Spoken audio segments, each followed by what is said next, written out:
Okay, so one of the first things we want to do is change the appearance of our website because right now it looks pretty ordinary. So I am going to change the theme, which is done through the appearance of the website, themes.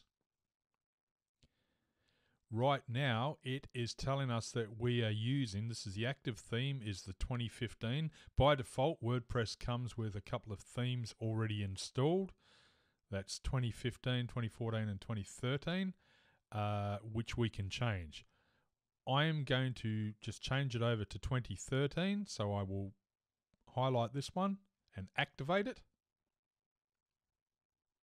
So that is now my active theme. See how quick that is? Now if I refresh my website, bang, I'm now using the 2013 theme.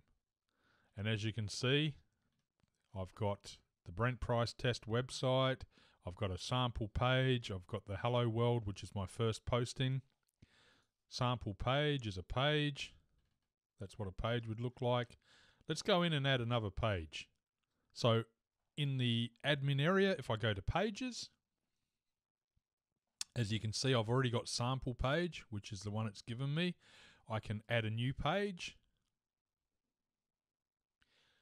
Call this page, give it a title. I will call this About Me.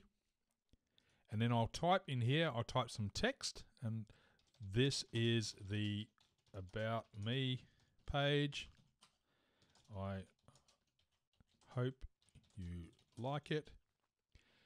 Publish that.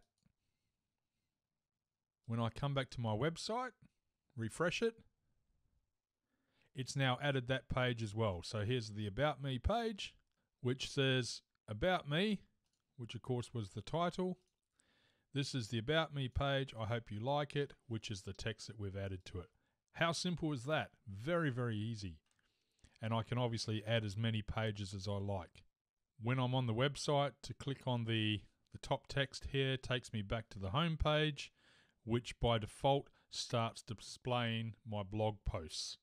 So at the moment we have a default blog post, Hello World.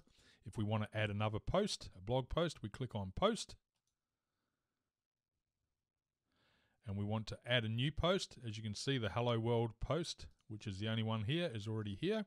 I click on Add New. And we call this Brent's first blog post. This is my first blog post. I hope you like it. Publish. Refresh the site or click on the home button again. And you can see Brent's first blog post is now the first blog post because it starts obviously adding them in date order. This one was added on September the 5th, which is today. And there it is.